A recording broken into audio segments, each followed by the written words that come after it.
जय मीरा बाबा की, जय जैन का वीर, जय काली माता, जय पांचों पीर। दोस्तों एक बार फिर से स्वागत है आपका मेरी एक नई वीडियो में।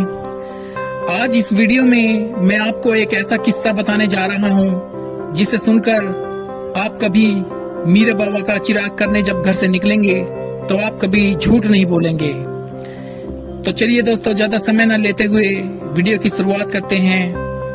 बाबा जी का नाम लेकर वीडियो की शुरुआत करते हैं, लेकिन उससे पहले अगर आपने मेरा चैनल सब्सक्राइब नहीं किया है तो तुरंत सब्सक्राइब कर लें, क्योंकि मैं अपने चैनल पर अपने कुल देवता पीर और मुर्शिद मीरा बाबा के बारे में जानकारी देता रहता हूँ। वीरों के वीर, जय मीरा बाबा, जय जैन का वीर, जय काली माता, जय पांचों पीर।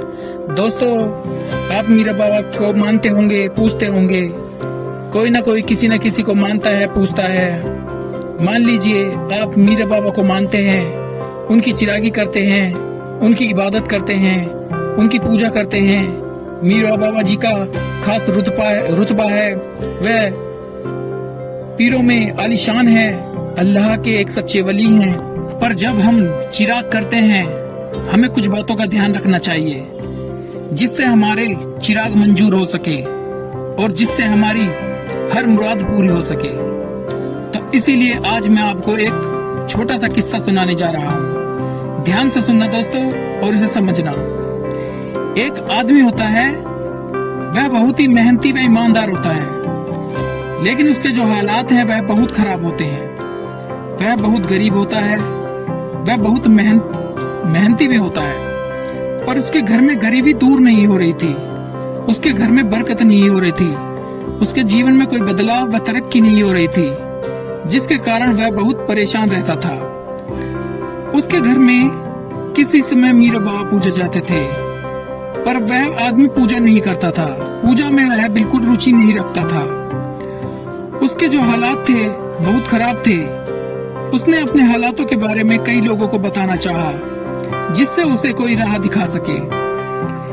एक दिन उसके दिमाग में मीरा बाबा आते हैं। फिर वह सोचता है कि कहीं मुझसे ही तो कुछ ऐसी गलतियां नहीं हो रही जिसके कारण आज मेरे ऐसे हालात बने हुए हैं। इस समस्या का हल ढूंढने वह व्यक्ति घर से निकल पड़ता है और रास्ते में उसकी एक फकीर बाबा से मुलाकात होती है। वह उस फकीर का नूर देखकर उससे बहुत प्रभावित हो जाता है और उसे अपने हालातों के बारे में बताता है। वह बताता है कि उसके घर में बरकत नहीं होती, वह बहुत गरीब है, घर में खुशनुमा माहौल कभी देखने को नहीं मिलता। इसके साथ ही वह बताता है कि उनके घर में किसी समय मीरा बाबा की भी पूजा हुआ करती थी, पर वह पूजा नहीं करता। यह सुनकर वह फकीर, आप उन्हें फकीर कह लीजिए, भगत कह लीजिए या फिर गुरु कह लीजिए, ये मैं ऐसा क्यों कह रहा हूँ यह वीडियो के आखिर में मैं आपको बताऊंगा। यह सुनकर वह कुछ दिन मौन रहता है और ध्यान लगाकर कहता है कि तुम अपने पीर और मुर्शिद मीरा बाबा का चिराग करना, पूजा करना, उनकी इबादत करना शुरू कर दो और सच्चे दिल से उनकी इबादत कर, उनसे दुआ करो, उनका चिराग करो। उनकी जो भी दरबार है आप वहाँ पर जाओ, वहाँ पर जाकर उनका चिराग करो। करीब 5 बुधवार लगातार वहाँ पर जाकर चिराग करो और उनकी सेवा करो। वह इंसान उस फकीर बाबा की बात सुनकर मान लेता है, उनकी बात मान लेता है। वह अगले ही दिन मीरा बाबा की चिरागी करने अपने घर से तेल की शीशी लेकर और एक मिट्टी का दिया लेकर दरबार की तरफ घर से निकल पड़ता है। 5 बुधवार उसे चिराग करने होते हैं। अब जैसे ही वह आदमी चिराग करने घर से निकलता है, रास्ते में उसका दोस्त मिल जाता है।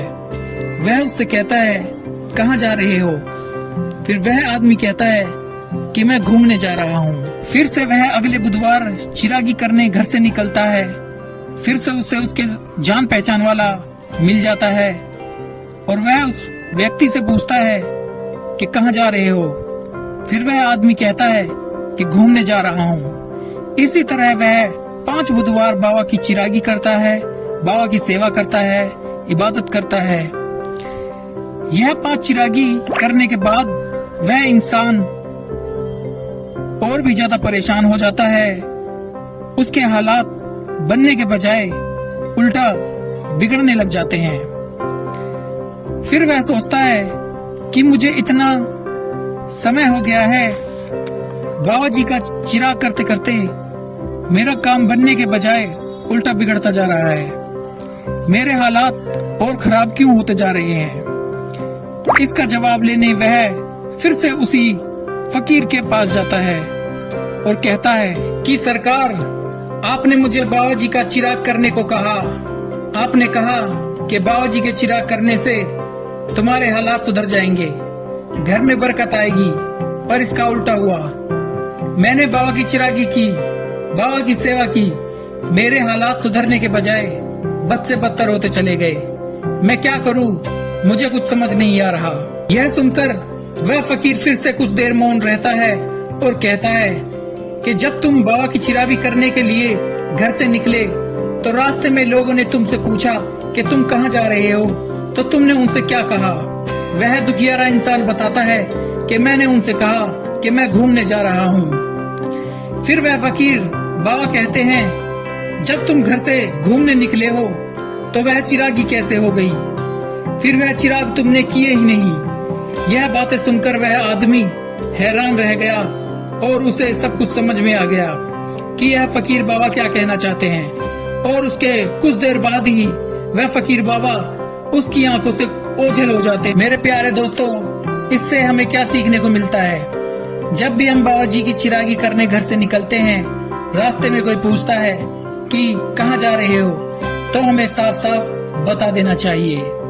हम कोई चोरी करने नहीं जा रहे जो किसी से झूठ बोला जाए। हम अपने मालिक की पूजा करने जा रहे हैं, इसमें झूठ बोलने वाली व छुपाने वाली बात क्या है? जहाँ भी बाबा जी की सेवा में, पूजा में व इबादत में झूठ बोलते हैं, वहीं पर हम गलत हो जाते हैं। घर से चिरागी करने निकलते हैं और किसी के पूछने पर हम झूठ बोल देते हैं। ऐसा करना गलत है। अगर हम किसी के मुरीद बने हैं, किसी को मानते हैं, तो दिल से मानो, खुल के मानो, तभी आपको फायदा होगा। झूठ बोलकर चाहे आप सारी उम्र चिरागी करते रहो, सारी उम्र सेवा करते रहो, वह मंजूर नहीं होगी, उसका कोई फायदा नहीं होगा, उल्टा आपको नुकसान होगा। हमें मानना भी है, उसका फायदा भी चाहिए और झूठ भी बोलना है। ऐसा कभी नहीं हो सकता। छुप छुप कर हम बाबा का चिरागी करें, पूजा करें, ऐसा नहीं होना चाहिए। अगर हम अपने पीरो मुर्शिद मीरा बाबा जी को पूजते हैं, सच्चे दिल से मानते हैं, तो हमें डरने की जरूरत नहीं है। मानते हैं तो मानते हैं, तन मन से मानो। जिस भी देवी देवता को आप मानते हो, सच्चे मन से मानो, तभी हमें फायदा होगा। हमारे घर में सुख शांति आएगी, घर की गरीबी दूर होगी, घर में बरकत आएगी। कई बार हमारे मीरा बाबा जी हमारी परीक्षा भी लेते हैं। ये हमारी परीक्षा कभी भी ले सकते हैं। जब भी कोई भक्त पहली बार बाबा के दर पर आता है, तभी से उसकी परीक्षाएं शुरू हो जाती है। और आप कभी भी मीरा बाबा जी से झूठ न बोलें। दोस्तों, मैं अपनी हर वीडियो में आपसे बोलता हूँ, बाबा से मुराद पूरी हो जाने पर बाबा जी को कभी ना भूलें और ना ही वादा खिलाफी करें। बाबा से झूठ बोलना, अगर आप झूठ बोलते हैं तो यह बाबा को पसंद नहीं होगा। जो मन्नत बोलें उसे पूरा करें। ऐसा ना करने पर कोई भी नुकसान आपको हो सकता है। यदि भूल से भी आपसे कोई गलती हो जाती है तो तुरंत बाबा के समक्ष प्रस्तुत होकर अपनी गलती स्वीकार कर माफी मांगे। बाबा जी बहुत अच्छे हैं, बहुत जल्दी खुश हो जाते हैं। आपके जो भी बिगड़े काम है वे फिर से बन जाएंगे। जय मीरा बाबा की, जय जैन कबीर, जय काली माता, जय पांचों पीर। ऐ दोस्त, गम न कर, जिंदगी बहुत बड़ी है। मीरा बाबा का दर सबके लिए खुला है। बस एक बार दर पर आकर तो देख, तकदीर खुद तुझसे मिलने बाहर खड़ी है। बोल मीरा बाबा की जय। दोस्तों, एक सच्ची घटना पर आधारित एक किस्सा मैंने अभी आपको बताया, सुनाया। अगर आपको यह अच्छा लगा हो तो ये वीडियो को लाइक कीजिएगा, शेयर कीजिएगा, मेरे चैनल को जरूर सब्सक्राइब कीजिएगा, ताकि मेरी आने वाली वीडियो आप तक पहुंचती रहे। इसी तरह के किस्से आपको मिलते रहें। मैं अपने चैनल पर मीरा बाबा से जुड़ी हुई वीडियो डालता रहता हूं। आप मेरे चैनल को इसलिए जरूर सब्सक्राइब करें। आप मेरे चैनल पर जाते हैं तो मीरा बाबा से जुड़ी हुई काफी सारी वीडियो आपको देखने को मिलेगी। मिलते हैं अगले ब्लॉग में। जय मीरा बाबा, जय जैन कबीर, जय काली माता, जय पांचों पीर।